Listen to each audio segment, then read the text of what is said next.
ओम साई भक्त सांस्कृतिक मंडळ पडघा आयोजित साईबाबांचा भव्य दिव्य महाभंडारा मोठ्या आनंदात पडघा गावात साजरा करण्यात आला। दरवर्षी मोठ्या आनंदात ओम साई भक्त सांस्कृतिक मंडळ पडघा आयोजित पडघा ते श्री क्षेत्र शिर्डी भव्य दिव्य पालखी सोहळ्याचे आयोजन करण्यात येत असते। त्यानंतर शिर्डीवरून पालखी सुखरूप आपल्या गावात परतल्यानंतर मोठ्या आनंदात साईबाबांचा महाभंडारा साजरा करण्यात येत असतो। ओम साई भक्त सांस्कृतिक मंडळ पडघा आयोजित साईबाबांच्या महाभंडाऱ्यात मोठ्या संख्येने साईभक्तांनी आपली उपस्थिती लावली व यावेळी महाप्रसादाचा देखील लाभ घेतला। ओम साई भक्त सांस्कृतिक मंडळ पडघा आयोजित साईबाबांच्या पालखी सहकार्य करणाऱ्या सर्व दानशूर दात्यांचे यावेळी भव्य दिव्य सत्कार देखील करण्यात आले। तर चला पाहूया यावेळी ओम साई भक्त सांस्कृतिक मंडळ पडघा आयोजित पडघे ते श्री क्षेत्र शिर्डी भव्य दिव्य पालखी सोहळ्याचे आयोजन करण्यात आले असून यावेळी साईबाबांच्या महाभंडाऱ्यात मंडळातील सदस्यांनी माहिती देताना काय सांगितले पाहूया। सांस्कृतिक मंडळ पडघे हे मंडळ आता 29 वर्ष पालखीचे आहेत, पण या नुसत्या पालखीवर थांबत नाही। हे जो मंडळ आहे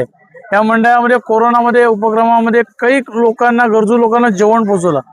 मी नाश्ता पोहोचवत होतो, पण हे मंडळ जेवण पोहोचवत होतं। जेवण पोहोचवणे हे सर्वसामान्य मंडळाचा काम नाही आणि तो पण स्टार्ट टू एंड 2 वर्ष कंटिन्यू पोहोचवणारा हा मंडळ आणि याच्यामध्ये कुठल्याही प्रकारचा चुकीचा किंवा गैरव्यवहार असा साप मंडळ असलेला मंडळ पडघ्यातला ओम साई सांस्कृतिक मंडळ पडघे आहे।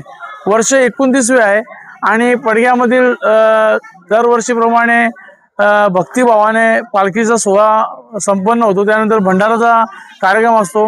भंडाऱ्यामध्ये हजारो लोक येतात, जे पदयात्री एवढ्या परिसरातले जे आहेत त्यांचे कुटुंबीय त्यांचे मित्रमंडळी येतात आणि एकदम आनंदाने हा कार्यक्रम दरवर्षी साजरा होतोय। आज म्हणजे अमित बिडवी हे अध्यक्ष आहेत आणि त्याचे सर्व सहकारी पडघ्या परिसरातले यांच्या सर्वांच्या मेहनतीने तो कार्यक्रम उत्तमरित्या साजरा होतो। त्यांना खूप खूप मी शुभेच्छा देतो माझ्या वतीने, माझ्या ग्रामपंचायत पडघ्याच्या वतीने। धन्यवाद। हा अखंड चालू द्यामध्ये मी एकच शब्द आणला का ह्या ओम साई सांस्कृतिक मंडळाचे घेण्यासारखे उपक्रम आहेत का बाबा। कोरोना काळामध्ये खरोखर गरज होती त्याने आम्हाला लोकांना जेवण पोहोचवला। असे साफ कार्यक्रम असल्यामुळे मंडळाच्या कुठल्याही प्रकारचा चुकीचा गैरव्यवहार नसल्यामुळे त्यावर लोक विश्वास ठेवून आणि स्वतःहून पावती पुस्तक कुठल्याही गावामध्ये कोणाकडे मागायला न जाता लोक आणून देणारं मंडळ असतो आहे त्याला ओम साई सांस्कृतिक मंडळ पडघे बोलले जाते। याच्यामुळे हे अखंड चालू राहील आणि पूर्णपणे गावाच्या सहकार्याने या गोष्टी होत राहतील। नाही, मूळ आमच्या मंडळाचं उद्दिष्टच हे आहे की इथे सर्व ठिकाणी आपण जसं जळी थळी काष्टी सगळीकडे आपल्याला बाबाच दिसले पाहिजेत, हाच आमचा मूळ उद्देश। कोणाचंही नाव फोटो हे आम्ही कटाक्षाने या गोष्टी पाहतो की कोणाचंच नाव फोटो समोर नाही आलं पाहिजे। फक्त बाबांचीच पूजा आणि त्यांचंच नाव इथे राहिलं पाहिजे असं आमची भावना आहे। म्हणून आमचे कोणतेही पदाधिकारी किंवा कोणत्याही जाहिरातबाजी, कोणाचे बॅनर, स्पॉन्सर्स जरी कोणी असले तरी आम्ही त्यांच्याकडून कोणत्याही स्वरूपातल्या कुठल्या पक्षाचं नाव, त्यांचं नाव, फोटो हे कधीच आजपर्यंत घेतलं नाही। कदाचित त्याच्यामुळे असेल लोकांचा विश्वास या मंडळावर हळूहळू का होईना पण वाढत गेला। आज आपल्याबरोबर जेवढे दिसतात हे स्वतः योगेश महाजन हे संस्थापक आहेत, सर्व पूजा समिती आहे, पालखी समिती आहे आणि गेली 29 वर्षे सतत हे कार्यरत आहेत आणि यांच्या सर्वांच्या या कार्यक्षमतेवर कोणा एकाला अध्यक्ष असं आपण म्हणूच शकत नाही। आमच्या पालखीत चालणारे या ज्या पडघ्याच्या पालखीत जातात ओम साई भक्त सांस्कृतिक मंडळ, त्यातला प्रत्येक पदयात्री हा अध्यक्ष आणि त्याचा तेवढाच मान आहे। पालखीमध्ये पालखी आणि त्यानंतर पदयात्री हा सर्वात मोठा मान आहे। त्याच्यामुळे अध्यक्ष पदाधिकारी हे फक्त आम्ही गरजेपुरता आणि ज्या काही आपल्या गरजा असतात की बँकिंग वगैरे यापुरताच मर्यादित आहेत। बाकी तसं कोणतंही तिथे वावर कोणाचाही नसतो आणि तसं आम्ही ते खपवून सुद्धा घेत नाही। त्याच्यामुळेच का होईना सगळ्यांचा एकोपा हा आजपर्यंत कायम आहे आणि यापुढेही तसाच राहील अशी आम्ही बाबांच्याकडे प्रार्थना करतो। आणि हा जो सोहळा आजचा आहे हा 2025चा आपला 24 डिसेंबर ते 30 डिसेंबर पालखी सोहळा संपन्न झाला।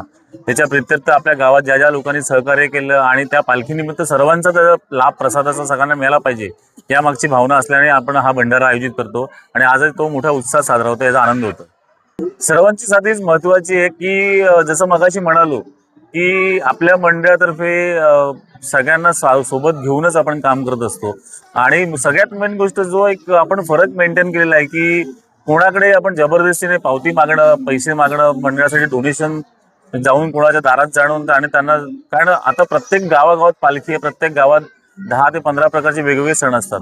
व्यापारी तरी कोणाकोणाला देणगी देणार हा पण प्रश्न उपस्थित असतो। त्यामुळे आम्ही आमच्या पालखीत एक निश्चित एक योजना राबवतो की कोणाकडूनच आपण पैसे मागायचे, त्यांची खरोखर इच्छा असेल ते स्वतःहून स्वेच्छेने जे काही देणगी देतील ती स्वीकारायची त्या व्यतिरिक्त काय कमी पडले तर आमचे सगळे जे साई भक्त आहेत हे आम्ही स्वतःहून भरपूर सेवा असतात आम्ही सेवा वाटून घेतलेल्या असतात आणि त्या सेवेतून सगळ्यांकडून मुबलक आमचं जे कार्य असतं ते होत असतं. आणि त्यानंतरही काही कमी पडलं तरी आमचे साई भक्त असे आहेत पालखीतले सगळे की काही कमी पडलं तरी कोणी मागे हटणार नाही. त्यामुळे तशी वेळ आता कोणाकडे येतच नाही की कोणाकडे गेलंच पाहिजे आणि जोर जबरदस्तीने वर्गणी मागितली पाहिजे. आणि हाच मोठा फायदा आम्हाला या पालखी सोहळ्यात होत असतो की आपण सर्व एकत्र राहून जे काम करण्याची मजा आहे ती मजा आम्हाला खूप यातून अनुभवता येते. आम्हाला फक्त एवढंच सांगायचं आहे का हा जो आता भंडारा आहे तो एकदम उत्साहात आहे, प्रसन्नमध्ये एकदम खूप छान वाटते. आम्ही सर्व पायी वारी करून आलेलो आहे. त्याच्यानंतर हा जो काल्याचा प्रसाद आहे ते घेतल्यानंतर त्याची सांगता होते, खूप आनंद होतो, खूप छान वाटतं. पायी कसं आहे, जेव्हा आपण गाडीने किंवा याच्याने जातोय आणि पायी वारी करतोय असं माझ्या वाचनात तरी आलेलं आहे का बाबा जेव्हा पायी वारी करतो, जेव्हा 100 वेळा आपण गाडीने जातो ना त्याचं जे लेवल आणि याची एकच असते. आणि आम्ही 7 दिवस खर्च करतो याच्यासाठी आणि कोणत्याही प्रकारचं म्हणजे तन मन धन असं पूर्ण अर्पण करून, नाही फॅमिली नाही जॉब, पूर्ण असं निसर्गाच्या सान्निध्यात देवाचं नामस्मरण करत आम्ही निघत असते. साईराम, मी अनिल जाधव. या पालखी सेवेमध्ये आत्तापर्यंत जवळजवळ 26-27 वर्ष मी पदयात्री म्हणून चालत आहे. एक बाबांच्या कृपेने ही पालखी सेवा ही आम्हाला मिळते. आज या पालखी सोहळ्याच्या सांगता समारंभासाठी इथे जमलो आहोत. यंदाचा 29वा वर्ष हा खूप आनंदामध्ये साजरा केला गेला आणि आता काल्याचा जो उत्सव आहे तोही साजरा होतोय. ह्या उत्सवासाठी तुम्ही बघाल की गावकरी तसेच मित्रमंडळी सगळे सोयरे पूर्ण पडगी परिसर या पालखीसाठी सहकार्य करत असतो आणि सहभागी होत असतो. यातच आम्हाला खूप आनंद आहे. ओम साईराम, माझं नाव किसन पाटील. या पालखीच्या बरोबर मी एक 15 वर्षापासून जातोय. पालखी आपण गाडीनं वगैरे जातोय ती एक वेगळी असते आणि पायी पालखीमध्ये जातो तर आपण श्रद्धेपोटी जातो आणि आम्ही जात असताना कंपल्सरी आपला जप करतोय. आणि या पालखीचे जे अध्यक्ष पूर्ण सांभाळणारे आहेत हे आम्हाला कधीच कुठे काही कमी पडून देत नाही. कधीच कुठलं काय म्हणजे जेवणाची बोला, नाश्त्याची व्यवस्था, इव्हन गरम पाण्यापासून तर झोपण्याची व्यवस्था ही अतिउत्तम असते. आणि या पालखीत चालत असताना आम्हाला ते 7 दिवसाचा जो प्रवास आहे हा कधी 7 दिवसाचा प्रवास निघून जातो हे कळत सुद्धा नाही. महाजन या पालखी सोहळ्याला माझे मोठे भाऊ आहेत ते संस्थापक असलेले. मी थोडासा लेटच जॉईन झालो, म्हणजे जवळजवळ 23 वर्ष झाले, 23 वर्ष झाले मला. आणि याच्यामध्ये मला एक खूप असं अनुभवायला मिळालं की वैयक्तिक आध्यात्मिक अनुभव तर येतात, पण एक गोष्ट आम्हाला प्रकर्षाने जाणवली की साध्या वर्करपासून ते इंजिनियरपर्यंत सगळे एकोप्याने चालतात.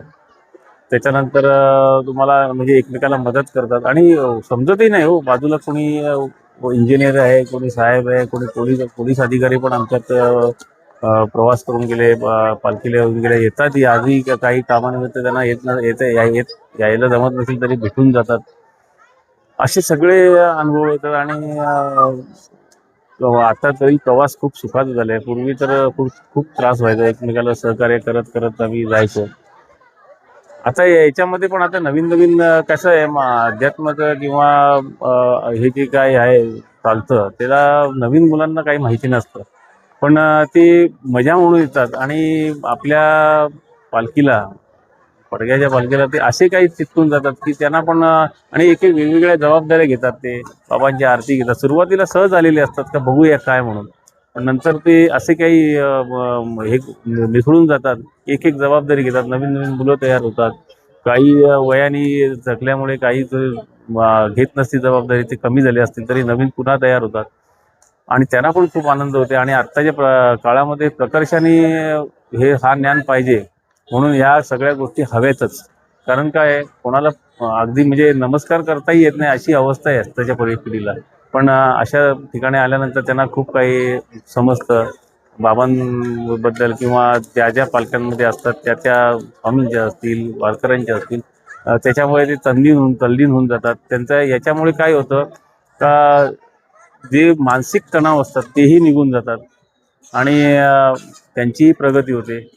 तर आम्हाला असे खूप खूप छान छान असे अनुभव येतात. साईराम.